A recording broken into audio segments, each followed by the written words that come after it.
দেখেন আজকে আমি সকালে রান্না করলাম নুডলস। এখন তো ফুলকপি বের হয়েছে, নতুন সবজি, নতুন আলু, এর জন্য একটু বড় বড় করে সবজিটা আমি কেটেছি। ফুলকপি, আলু, টমেটো একটু বড় বড় কেটে এই যে ভাজির মতো করে একটা ডিম দিছি, কিছু চিংড়ি একদম কুচি কুচি করে দিছি।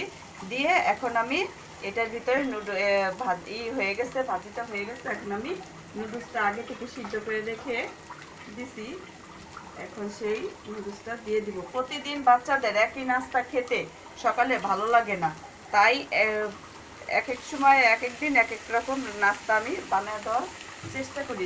ভাত একদিন খিচুড়ি, একদিন নুডলস। এই যে আমার সব কিছু আগে থেকে দেওয়া ছিল, নুডলসটাও সিদ্ধ করা ছিল। এখন আমি নুডলসটা দিয়ে দিলাম। আমি এখন একটু সয়া সস দিয়ে দিব।